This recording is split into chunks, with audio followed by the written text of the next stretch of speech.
Margaret Chen stood outside the glass doors of the Brazilian Jiu-Jitsu Academy, watching through the windows as people in white uniforms moved across blue mats like dancers in some strange ritual. Her wrinkled hands gripped the strap of her gym bag tighter as she took a deep breath. At 67 years old, she felt completely out of place. The building used to be an old warehouse, and you could still see the industrial bones underneath all the martial arts decorations. Heavy bags hung from the ceiling like giant punching bag fruit, and mirrors covered every wall, making the space feel twice as big as it actually was. The smell hit her as soon as she opened the door. A mix of cleaning supplies, rubber mats, and that particular scent that comes from people working hard and sweating. Margaret had been living with her daughter's family for 3 months now, ever since her husband Frank passed away from a heart attack. The house felt too quiet during the day when everyone was at work and school. She spent most of her time reading books she'd already read twice, watching cooking shows she had no interest in actually cooking from, and staring out the kitchen window at the neighbors, Kat, who seemed to have more purpose in life than she did, her daughter Linda had suggested. The martial arts class during one of their awkward dinner conversations where everyone was trying too hard to act normal. Linda had read somewhere that physical activity was good for older people, and the academy was only 10 minutes from the house. Margaret had laughed at first, picturing herself in one of those white uniforms, but the idea stuck around in her head like a song you can't stop humming. The man at the front desk looked like he could bench press a car. His arms were covered in tattoos that told stories Margaret couldn't read, and he wore a black belt that looked like it had seen some serious action. When she told him she wanted to try a class, he looked her up and down with the kind of expression you might give a penguin that just asked for flying lessons. "Ma'am, are you sure you're in the right place?" he asked, not being mean but clearly confused. "We've got some yoga studios down the street that might be more—" "I'm sure," Margaret said, surprising herself with how firm her voice sounded. "I'd like to try Brazilian Jiu-Jitsu." He shrugged and handed her some paperwork. The waiver form was 3 pages long and mentioned injury so many times she started to wonder if she was signing up for a martial arts class or a medical experiment. But she signed it anyway, using the same careful handwriting she'd used to check out library books for 35 years. The locker room smelled like a mixture of shampoo and determination. Margaret changed into the oversized white uniform that had belonged to her grandson before he lost interest and moved on to video games. The pants were too long and she had to roll them up twice. The jacket hung on her small frame like a tent, but it was clean and white and made her feel like she was wearing a costume for a play she didn't know the lines to yet. When she walked back onto the mats, the evening class was just starting. About 20 people were scattered around, stretching and chatting. Most of them looked like they could be her grandchildren's age, all lean muscle and easy confidence. They moved like their bodies were sports cars and they knew exactly how to drive them. The instructor was a Brazilian man in his 40s with kind eyes and calloused hands. His English was good but decorated with an accent that made everything sound like music. He introduced himself as Professor Carlos and welcomed Margaret with a smile that seemed genuine, not the careful politeness she'd gotten used to since Frank died.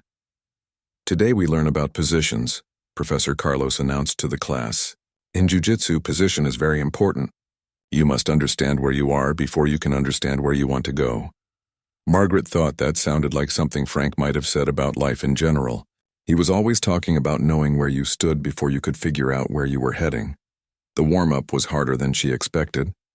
They started with something called shrimping, which involved lying on your back and scooting across the mat using your hips and legs. Margaret felt like a fish out of water, flopping around while everyone else moved with smooth efficiency.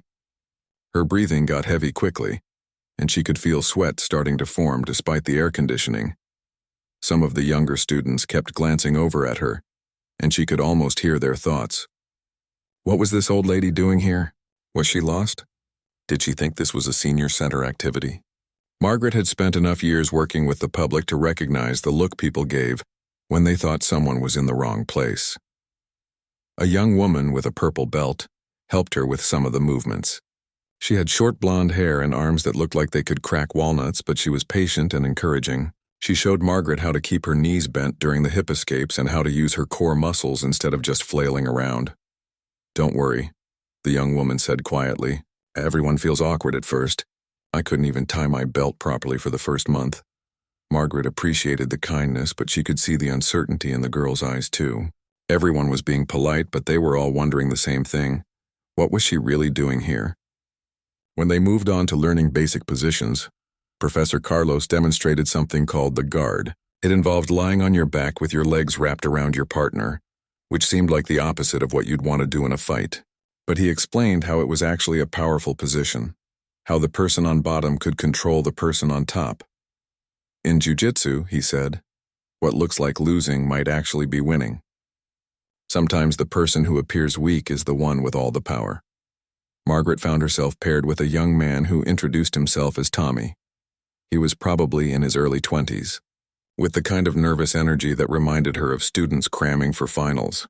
He was clearly new too, which made her feel a little better about her own confusion.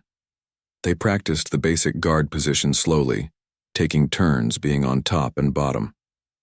Tommy was gentle and respectful, but she could tell he was holding back, treating her like she might break if he moved too fast. It reminded her of how people had started treating her since Frank died, like she was made of glass instead of the same stuff she'd always been made of. As the class continued, Margaret began to understand that jiu-jitsu was like a physical conversation. Every movement had a question, and every counter movement was an answer. It was puzzle solving with your whole body, and despite feeling completely lost, she found herself getting interested in the logic of it all. The hour passed faster than she expected. By the time Professor Carlos called everyone to line up, Margaret's uniform was damp with sweat, and her legs felt like jelly, but something inside her felt more awake than it had in months. Walking back to her car, Margaret realized she was already thinking about the next class. 3 weeks later, Margaret had settled into a routine that surprised everyone, including herself. She showed up to the Tuesday and Thursday evening classes with the determination of someone who had finally found something worth showing up for. Her white uniform fit better now after Linda had helped her hem the pants, and she'd bought her own belt instead of using the borrowed rope-like thing that came with her grandson's old uniform. But settling into the routine didn't mean she was getting good at it. Not by a long shot. The warm-ups still left her breathing hard while everyone else seemed to glide through them like they were casual stretches. During the hip escapes, she moved like she was trying to swim through peanut butter while the other students flowed across the mats like water. Her knees creaked when she stood up from certain positions, and she had to take water breaks more often than she wanted to admit. The worst part wasn't the physical struggle, though. It was the looks. She first noticed them during her second week. Little glances when people thought she wasn't paying attention. Whispered conversations that stopped when she walked by. The kind of careful politeness that felt more like pity than genuine welcome. Bryant was the worst. He was a brown belt who'd been training for about 4 years, and he never missed a chance to make his opinions known. Bryant was one of those guys who treated the gym like his personal kingdom and acted like every new person was either a threat to his status or comic relief. "I'm just saying," Bryant said loudly one evening while they were waiting for class to start. "There's got to be some kind of age limit, right? Like what happens if someone gets hurt?" He wasn't talking directly to Margaret, but he was standing close enough that she couldn't pretend not to hear. His friends, a couple of blue belts who seemed to follow him around like puppies, nodded along with serious expressions. "Insurance must be crazy expensive already," one of them added, adding senior citizens to the mix. Margaret kept stretching and pretended to focus on touching her toes, which she couldn't actually reach anymore. She'd dealt with difficult people during her library career. Teenagers who thought they owned the place. Adults who yelled about late fees. People who acted like checking out books was somehow beneath them. But this felt different. This felt personal. Professor Carlos seemed to sense the tension. He made a point of pairing Margaret with newer students or spending extra time helping her with techniques. But even his kindness felt like a spotlight sometimes, drawing more attention to, how much she was struggling compared to everyone else. The technique learning was the hardest part. Everyone else seemed to pick up new moves after seeing them once or twice. Margaret needed everything shown to her multiple times, and even then, her body often refused to cooperate with what her brain understood. During one class, they learned something called an armbar from the guard position. It involved trapping your opponent's arm between your legs and applying pressure to the elbow joint. When Professor Carlos demonstrated it, it looked smooth and logical. When Margaret tried it, she felt like she was playing a complicated game of twist her while wearing oven mitts. Her practice partner that night was a blue belt named Troy, who had the patience of a kindergarten teacher but couldn't quite hide his frustration when she messed up the same detail for the 5th time in a row. "No, Mrs. Chen," he said gently. "You need to control the arm first, then worry about the leg position. If you don't control the arm, they'll just pull it out." Margaret nodded and tried again, but her timing was off. Instead of a smooth submission, she ended up in a tangle of limbs that probably looked more like accidental wrestling than martial arts. Bryant's voice carried across the mat during a water break. "I mean, I'm all for people staying active and everything, but there's staying active and then there's—" He gestured vaguely in Margaret's direction without actually looking at her. "Being realistic?" One of his friends finished. "Exactly. Like, what's next? Are we going to have a little kids class mixed in with the adults? Where does it end?" Margaret felt her cheeks burn. She'd heard worse things said about her during her library days. People could be incredibly rude when they thought you were just part of the furniture. But this felt different because she actually cared about being here. She wanted to belong in this strange, sweaty, complicated world of martial arts. The rolling sessions at the end of class were the most challenging. Rolling was what they called the practice sparring, where you tried to use the techniques you'd learned against a resisting partner. It was like playing chess if chess pieces could move in any direction, and the board was your entire body. Margaret usually got paired with other beginners, which made sense but also felt like being put at the kids' table during family dinners. She could see the more advanced students having these flowing, technical exchanges while she struggled with basic movements like maintaining guard or preventing someone from easily passing around her legs. One evening, Troy was trying to help her understand how to break someone's posture when they were in her guard. "See, you want to pull them down toward you," he explained, demonstrating slowly. "If they stay upright, they have all the leverage. But if you can break their posture—" Margaret tried to follow his instruction, but her grip strength wasn't what it used to be. Troy easily maintained his upright position despite her efforts to pull him down. "Maybe try using your legs more," he suggested. "Wrap them around his back and squeeze while you pull with your arms." From across the mat, Bryant's voice cut through the sound of other people training. "This is exactly what I'm talking about," he said to his friend, not bothering to lower his voice. "She can't even break a blue belt's posture. What happens when she goes against someone who's actually trying?" His friend glanced over nervously. "Dude, keep it down." "I'm just being honest," Bryant continued. "Everyone's thinking it. We're all walking on eggshells pretending like this makes sense. But what happens when someone forgets to take it easy? What happens when she gets hurt?" Margaret felt every word like a small punch to the stomach. The worst part was that she knew he wasn't entirely wrong. She was slower, weaker, and more fragile than everyone else in the room. She did require special consideration. She was the weak link. But something about the smugness in Bryant's voice, the casual cruelty of talking about her like she wasn't right there, made something hot and familiar rise in her chest. It was the same feeling she'd gotten when teenagers tried to intimidate her at the library, or when people assumed she didn't know how to use a computer because of her age. She'd been dealing with people underestimating her for longer than Bryant had been alive. Professor Carlos called everyone to line up for the end of class. As they all knelt in neat rows, Margaret found herself staring at the back of Bryant's head, wondering what it would take to wipe that smug expression off his face. She had no idea she was about to find out. The breaking point came during Margaret's 5th week at the academy. It started like any other Thursday evening class, with everyone changing into their uniforms and warming up on the mats. But something felt different in the air, like the tension before a thunderstorm. Margaret was getting better, slowly but surely. She could now complete the warm-up without stopping for water breaks, and she'd successfully executed an armbar on Troy during drilling earlier that week. It wasn't pretty, and it took her 3 tries, but she'd done it. The small victory had carried her through the week with a confidence she hadn't felt in months, but Bryant seemed to take her progress as a personal insult. During the technique portion of class, Professor Carlos was teaching escapes from side control, a position where your opponent lies across your chest and pins you to the mat. It's one of the worst places to be in jiu-jitsu, like being trapped under a heavy blanket that's trying to submit you. Margaret was paired with a white belt named Kevin, who'd started a few weeks after her. Kevin was in his 30s, worked in accounting, and had the gentle demeanor of someone who'd never been in a fight in his life. They made a good practice pair because neither of them was trying to prove anything to anyone. As they worked through the escape, Margaret managed to create enough space to slip her knee between them and recover her guard position.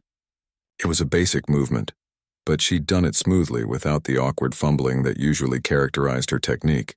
"Nice," Kevin said genuinely. "That was really clean." Margaret felt a flush of pride. After weeks of feeling like she was drowning, she was finally starting to understand the language of jiu-jitsu. Her body was beginning to remember movements that her mind had figured out. That's when Bryant decided to insert himself into the conversation. "That's great and all," he said, appearing beside their practice area like a storm cloud. "But you realize that only worked because Kevin's being nice to you, right?" Kevin looked uncomfortable. "Actually, she did it pretty well. I was putting decent pressure." Bryant laughed, but there wasn't any humor in it. "Kevin, no offense, but you're not exactly the most challenging training partner. What happens when she goes against someone who's actually trying to keep her down?" Margaret felt her stomach tighten. She'd been dreading this moment for weeks, the moment when someone would stop pretending to take her seriously and say what everyone was thinking. "Bryant," Kevin said quietly. "Come on, man, come on what?" Bryant's voice was getting louder, drawing attention from other pairs around the mat. "I'm just being realistic here. Everyone's tiptoeing around the obvious problem." Professor Carlos was on the other side of the room, helping two blue belts with a complicated transition. Margaret could see he was too far away to intervene, and part of her was glad. She didn't want to be rescued like a helpless child. "What problem is that?" Margaret asked, surprised by how steady her voice sounded. Bryant turned to face her directly for the first time. Up close, she could see he was younger than she'd thought, probably not even 30. His brown belt was worn and frayed at the edges, and he had the kind of confidence that comes from being one of the better people in the room. "Look, Mrs. Chen," he said, using her name like it was a polite way to say something impolite. "I respect that you want to stay active. I really do. My grandmother does water aerobics, and that's awesome for her, but this isn't water aerobics." "I'm aware of that," Margaret replied. "Are you?" "Because the way I see it, everyone here is having to modify their training because we're all worried about hurting you. Nobody can roll at full intensity when you're on the mat. We're all walking on eggshells." Margaret could feel eyes turning toward them from around the room. Conversations were stopping as people sensed the confrontation building. "I never asked anyone to modify anything," she said. Bryant shook his head like he was dealing with a child who didn't understand why they couldn't play with the older kids. "You don't have to ask. It's just common sense. Look, I'm not trying to be mean here. I'm trying to help you understand what this place is really about. And what's that? It's about pushing yourself to your limits.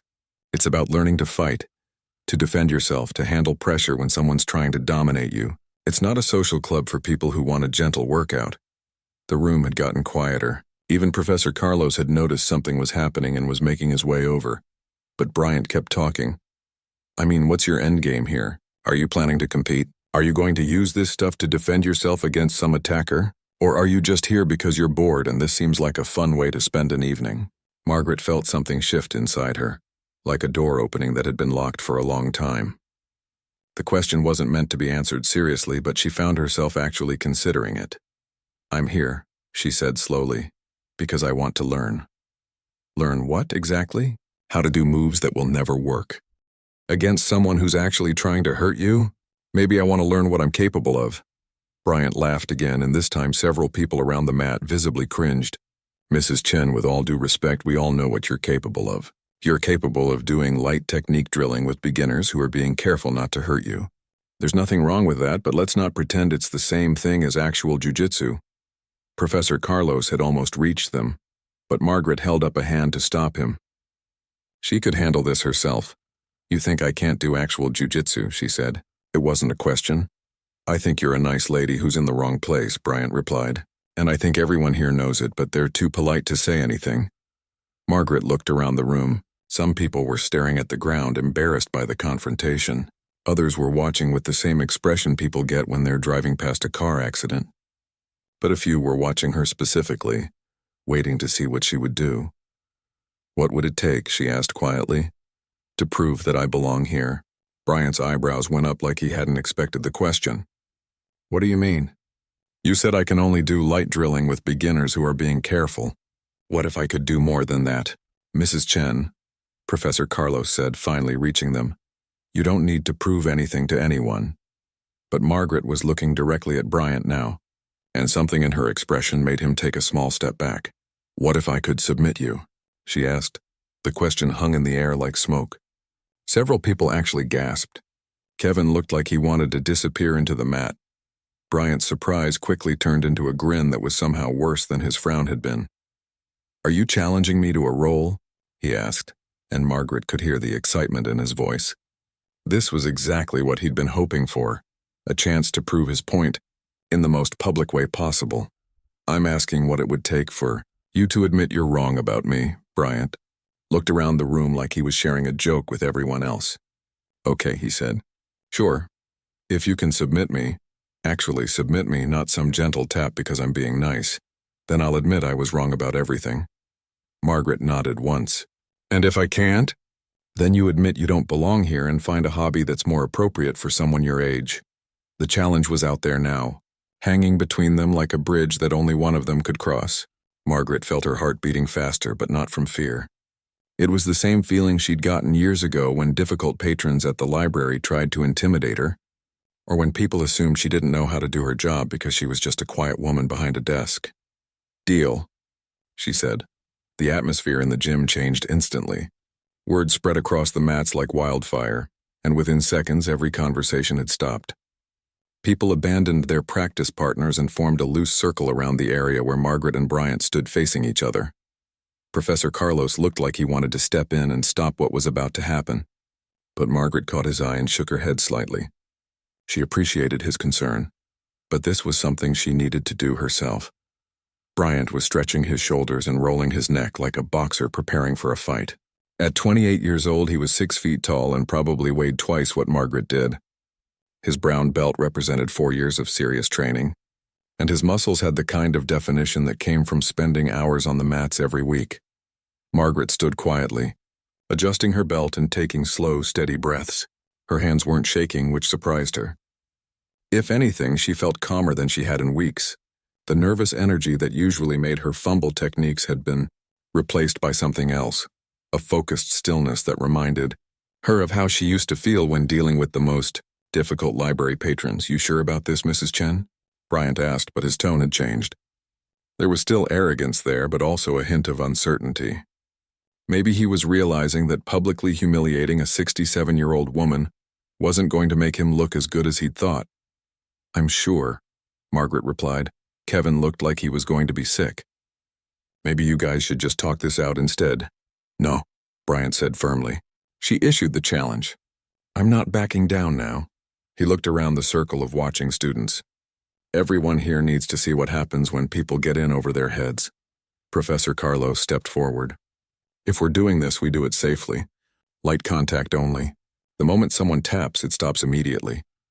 Bryant nodded, but Margaret could see the competitive fire in his eyes. He wasn't planning on going light despite what he said. He wanted to prove his point decisively. They moved to the center of the mat. Margaret knelt down across from Bryant, and they both placed their hands on their knees in the traditional starting position. The gym had gotten so quiet that Margaret could hear the hum of the air conditioning and the distant sound of traffic outside. Slap hands when you're ready, Professor Carlos said, taking his position as referee. Margaret looked across at Bryant. He was staring at her with the confidence of someone who knew exactly how this was going to end. In his mind, he was probably already planning what he was going to say afterward. How he was going to be gracious in victory while still making his point about why she didn't belong there.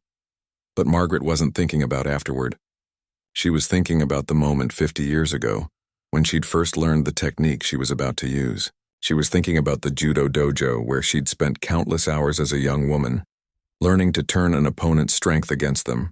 She was thinking about all the times people had underestimated her because of her size, her age, her quiet demeanor. Most of all, she was thinking about timing.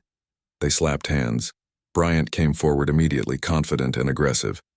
He was planning to use his size and strength to overwhelm her quickly, probably going for a takedown that would put her on her back where he could use his weight advantage to control her. But Margaret had been watching Bryant train for weeks. She'd seen how he moved, how he liked to attack, how his overconfidence made him predictable. He always came forward in the same way, always relied on the same attributes that had served him well against other people his size. As Bryant reached for her, Margaret did something that looked almost casual. She grabbed the front of his uniform with her left hand, just above the belt.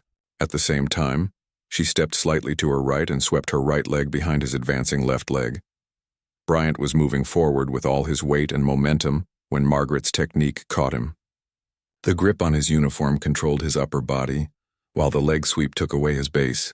Physics took over from there. The throw happened so fast that most people in the room missed exactly how she'd done it. One moment Bryant was confidently advancing, and the next moment he was flying through the air. He landed hard on his back with a sound like a heavy book dropping, and before he could even begin to process what had happened, Margaret was already moving. She followed him down to the ground, maintaining control of his uniform. As Bryant hit the mat, Margaret slipped her right arm under his left arm and around his neck. Her left hand grabbed her right wrist, creating a perfect loop around Bryant's throat. It was a classic rear naked choke, but applied from a position that Bryant had never seen before. He was flat on his back with Margaret beside him, but somehow she had all the leverage while he had none. Bryant's eyes went wide as he realized what was happening. He tried to grab Margaret's arms to break the choke, but the angle was wrong and his position was too awkward. He tried to roll, but Margaret moved with him like she was part of his shadow. The pressure around his neck was immediate and undeniable. This wasn't the gentle technical drilling they usually did in class. This was the real thing, applied with precision and intent. Bryant had maybe 2 seconds to escape before the choke became unstoppable, but he spent those crucial moments being confused instead of defending. By the time his training kicked in and he started to fight properly, it was too late. His hand slapped frantically against Margaret's arm, the universal signal for submission. The entire sequence, from the initial hand slap to Bryant's tap, had taken exactly 10 seconds. Margaret released the choke immediately and sat back on her heels. Bryant rolled onto his side, coughing and rubbing his neck, his face red from both the choke and embarrassment. The gym was completely silent. Nobody moved. Nobody spoke.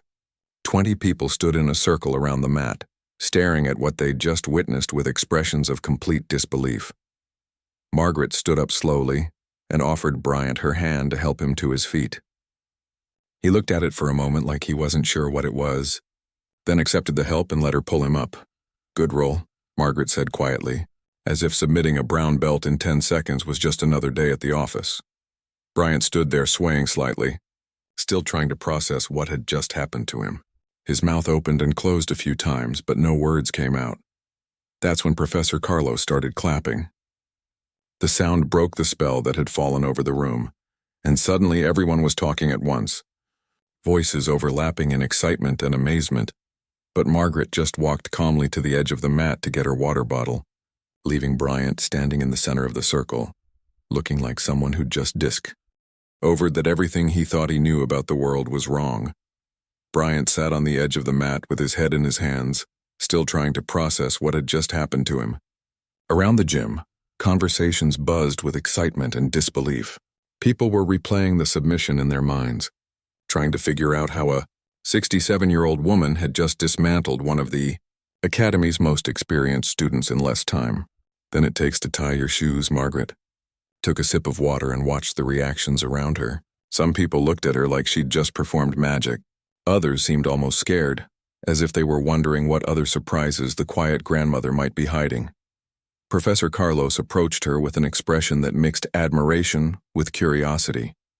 "Mrs. Chen," he said quietly, "that was not your first time grappling." It wasn't a question.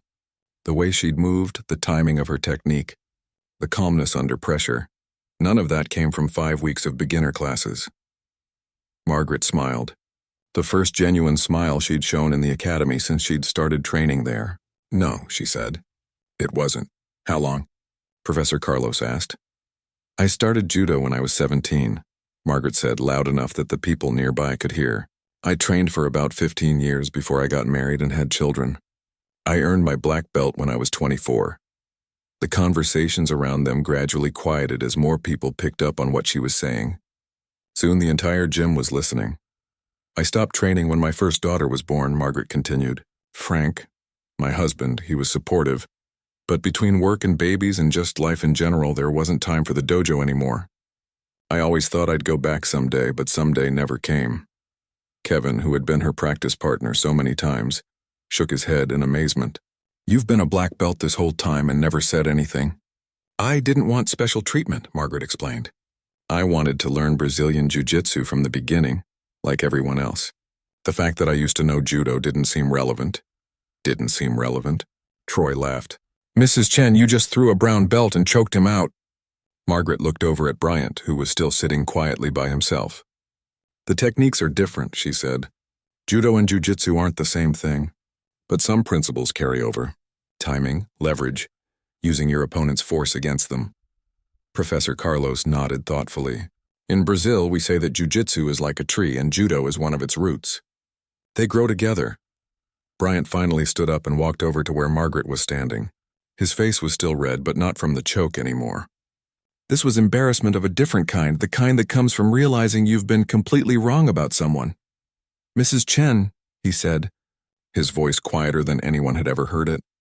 I owe you an apology. A big one. Margaret waited for him to continue.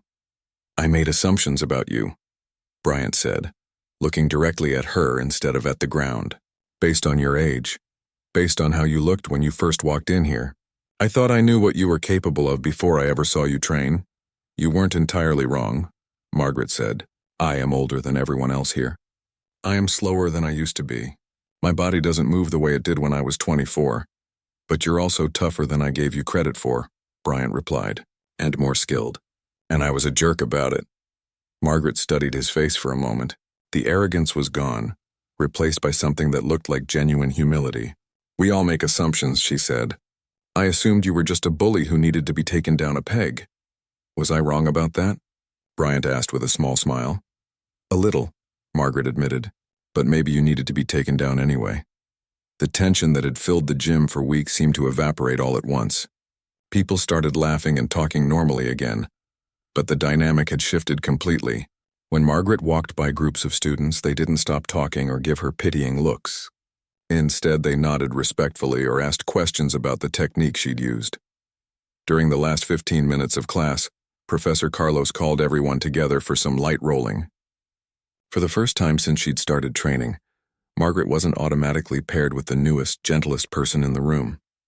Would you like to roll? Troy asked her, and there was genuine respect in his voice instead of the careful politeness she'd gotten used to. They had a good round together. Troy didn't hold back as much as he used to, and Margaret found herself using combinations of judo and jiu-jitsu that felt natural and effective. She didn't submit him, but she defended well and even swept him once, which earned appreciative sounds from the people watching. After class, as everyone was changing and getting ready to leave, Bryant approached Margaret one more time.